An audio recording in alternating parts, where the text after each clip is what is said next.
cette nouvelle vidéo. Donc première vidéo en caméra embarquée à bord de la voiture. Donc c'est la même caméra que j'utilise pour la moto. Donc vous m'excuserez si l'audio est pas parfait, l'image non plus, etc. Donc c'est une première. Donc dans cette vidéo, donc là je pars pour bosser. Donc on va faire un petit tour avec la série 3 E90, donc qui est une 320D boîte manuelle de 163 chevaux. Elle est de 2006 et je l'ai depuis un peu plus de 2 ans. Ouais, plus de 2 ans.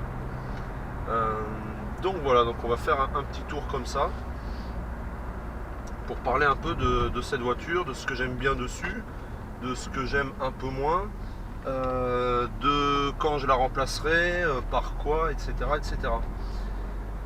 Donc on va parler uniquement dans l'intérieur de la voiture. Je vous ferai pas de présentation extérieure, en tout cas pas maintenant et pas dans cette vidéo. Tout d'abord parce que sinon je vais être à la bourre, et aussi parce qu'il caille dehors. Voilà. Donc normalement pour aller travailler je passe pas du tout par cette route là. J'ai fait un petit détour, mais bon, ça me permet de prendre un peu plus le temps pour mettre en bouche, on va dire, ma vidéo un peu dans ma tête, me dire bon, qu'est-ce que je vais dire, voilà, sachant que là il va y avoir beaucoup de boulot au montage parce que il y aura des choses à flouter, notamment les panneaux des villes, ceux qui reconnaissent tant mieux.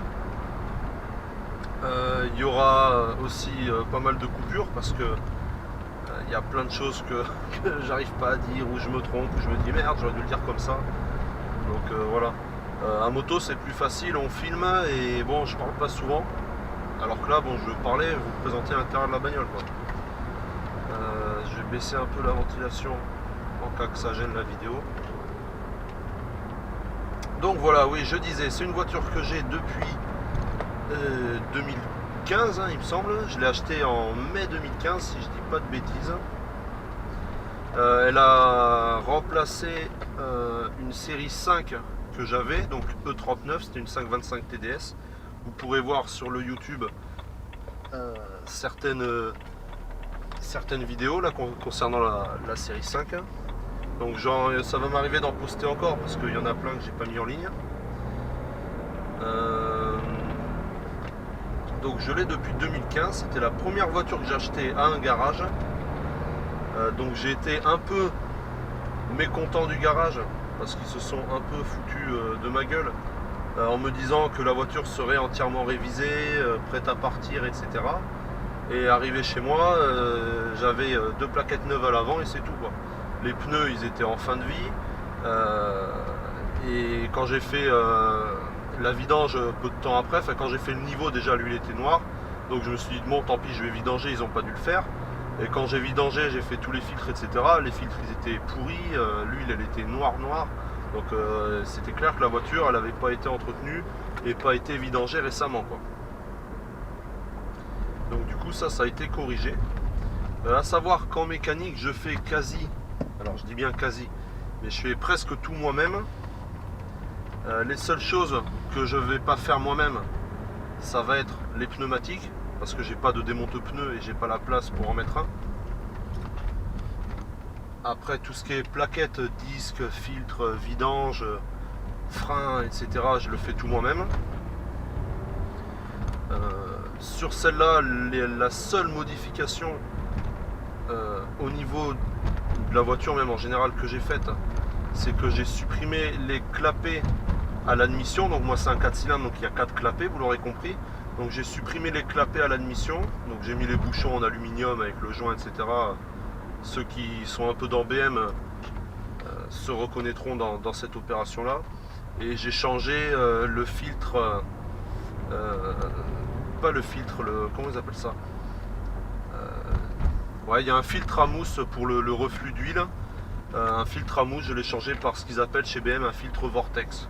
Voilà, qui est plus performant, qui va permettre au turbo de moins s'user et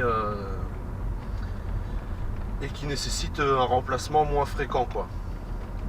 Donc généralement on dit on le remplace toutes les 2-3 vidanges, donc ça fait tous les 2-3 ans au final. Hein. Donc là, la prochaine vidange, peut-être je le ferai ou pas, parce que j'envisage de changer la voiture en 2019, donc ça serait pour mars ou février 2019. Donc j'envisage de la changer et je pense partir sur une Mercedes classe C. Donc ça serait ma première Mercedes après avoir eu 3 BM. Donc on va voir. Bon, j'en suis pas encore là. Vous allez me dire 2019 c'est dans plus d'un an. Donc j'en suis pas encore là et on verra bien le moment venu. En attendant, cette voiture j'en suis ravi. Elle me promène depuis que je l'ai achetée et elle me promène même plutôt bien. J'ai retrouvé avec elle plus de confort que dans la série 5. Aussi plus de puissance forcément. Passer de 143 à 163 chevaux, malgré qu'il y ait 2 cylindres de moins sur celle-là. C'est pas négligeable.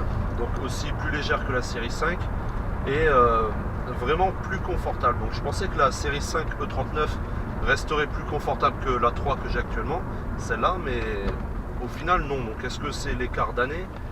La série 5 était de 98, celle-là est de 2006. Est-ce que c'est l'écart d'année? Je sais pas. Là où par contre j'ai moins aimé, c'est que dans la série 5, tout l'intérieur, donc tous les vides-poches de porte, l'intérieur est en plastique brut, alors que dans la série 5, c'était tout moussé, du tapis, etc. Donc du coup, tout ce qu'on mettait dans les portières, etc., ça faisait aucun bruit parce que c'était amorti par la mousse. Alors que là, si je mets des clés avec des pièces ou n'importe quoi, ou un paquet de chewing-gum, il va taper contre le plastique, ça va s'entendre, ça va être affreux. Donc de toute façon moi je suis pas partisan du bazar, donc j'évite d'avoir le moins de choses possible qui traînent dans la voiture, quoi. J'aime pas ça. Donc on va doubler cette petite Clio qui avance pas.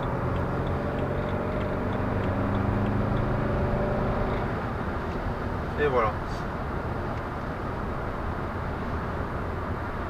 Donc qu'est-ce que je peux dire d'autre sur cette voiture? Tout d'abord que je vais baisser le chauffage parce que je commence à crever de chaud. Ensuite donc c'est une fin 2006, elle est de septembre, elle a été restylée en 2007 ce modèle de voiture. Donc moi c'est un pack luxe mais qui a la dénomination pack confort. Donc j'ai le e-drive professionnel, le CCC, donc le premier e-drive. Donc avec écran 16/9, je pense que vous le voyez. Avec le GPS donc, qui est à jour. Après beaucoup râlaient sur le premier e-drive, la navigation est compliquée, les menus on n'y comprend rien, machin.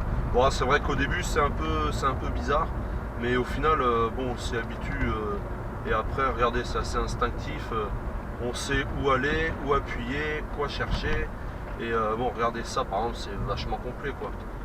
Voir le statut de la maintenance, les défauts de l'ordinateur de bord, bon là il n'y en a aucun heureusement. Donc voilà.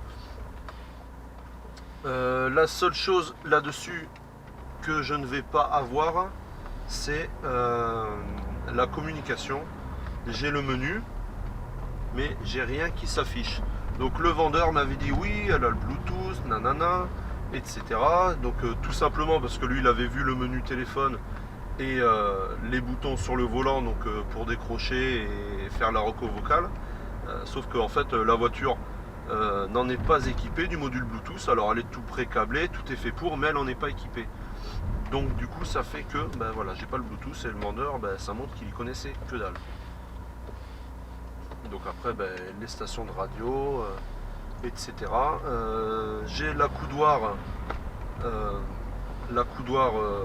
conducteur qui est réglable. Donc j'ai une petite partie qui se déplie et ça je vous montrerai dans une vidéo où on sera statique et qu'on filmera donc l'intérieur, l'extérieur, qu'on prendra le temps de tout montrer. C'est un pack luxe, donc elle est tout en cuir. J'ai les sièges intégralement en cuir, le volant cuir, le levier de frein cuir, le pommeau de vitesse cuir, le soufflet cuir également. Tous les panneaux de porte cuir aussi, donc les côtés de portière, le dessus, vraiment tout. Après j'ai les inserts, vous le voyez, en bois ronce de noyer, ouais c'est du ronce de noyer laqué. Donc ils appellent ça précisément dans la liste des options insert en bois précieux ronce de noyer laqué, ça s'appelle comme ça. Donc voilà. Après j'ai le système audio de base. Donc j'ai deux subwoofers sous les sièges, un sous le siège passager, un sous le siège conducteur.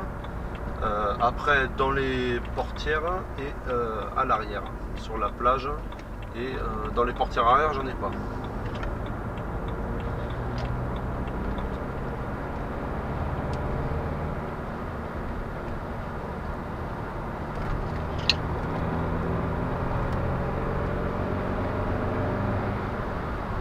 Alors là c'est une petite portion de route que j'aime bien. À moto aussi. Et ça fait partie des seuls virages des enchaînements bien qui existent pour aller à mon travail.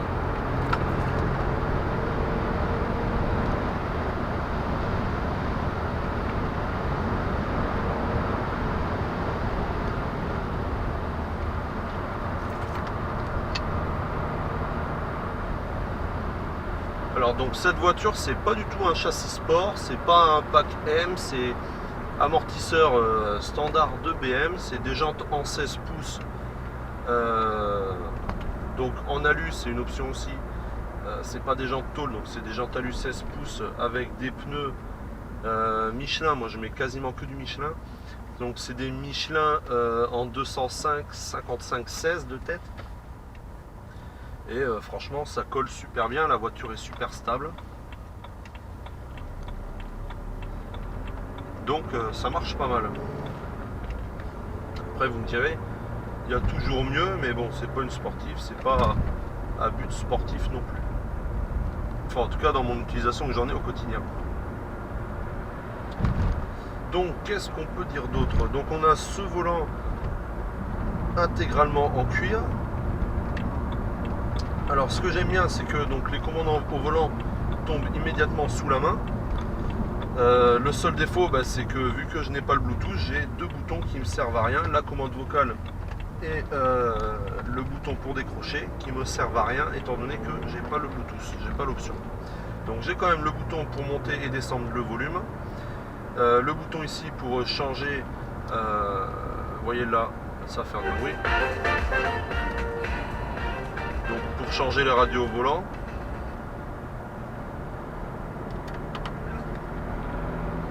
Après j'ai le bouton du haut, donc c'est pour éteindre l'écran. Ça c'est paramétrable, hein, c'est moi qui l'ai réglé.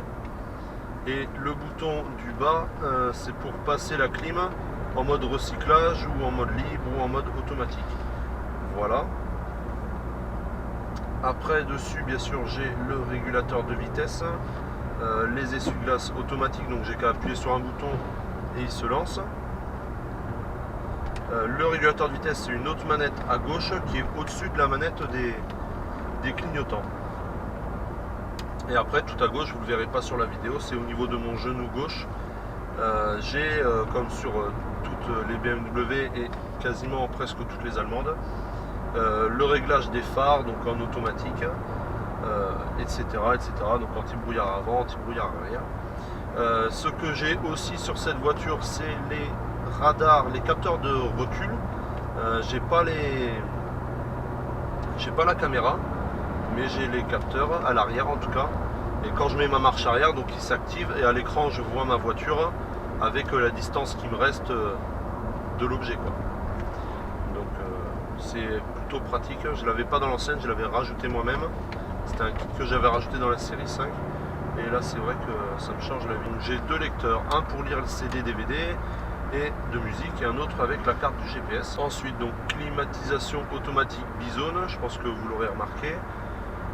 Donc elle est réglable aussi dans l'e-drive, donc quand je vais dans RAC, là je peux régler ma répartition d'air, mettre en mode automatique, régler le mode automatique, donc léger, moyen, intense. Là si j'appuie sur moyen ça va me repasser en auto ou pas. Ah non, je pensais. Donc voilà, après j'aime beaucoup. Siège manuel, réglage des sièges manuels. À l'arrière, j'ai la banquette rabattable. J'ai la trappe à ski avec la coudoir qui se descend. Je peux enlever une partie pour faire passer que des skis. Et la coudoir avec porte-gobelet intégré, etc. Donc c'est la coudoir confort. Donc bien sûr tout en cuir, etc. Le coffre, on en parlera à un autre moment. Alors cette voiture, j'ai pas de FAP, de filtre à particules. Par contre, j'ai la vanne EGR. Donc que j'essaye de démonter au minimum tous les 6 mois afin de pouvoir la nettoyer, parce que c'est vrai que ça s'encrasse vite. Et après la voiture elle fume, elle consomme un peu plus et elle avance moins, quoi. Donc là en termes de consommation, je suis à 6 litres de moyenne. Donc je trouve que c'est plutôt pas mal. En carburant, donc c'est du diesel. Et je fais le plein uniquement à Total. Et je mets uniquement... non, j'allais dire je mets uniquement de l'Excellium, mais c'est pas vrai. Je mets un plein d'Excellium tous les 2 pleins. Donc je fais 2 pleins classiques, puis un plein d'Excellium. Voilà. Après là c'est l'hiver, donc j'aurais tendance peut-être à mettre un peu plus d'Excellium.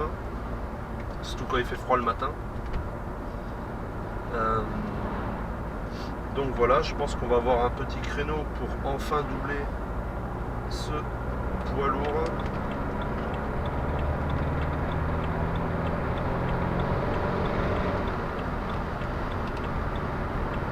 Voilà.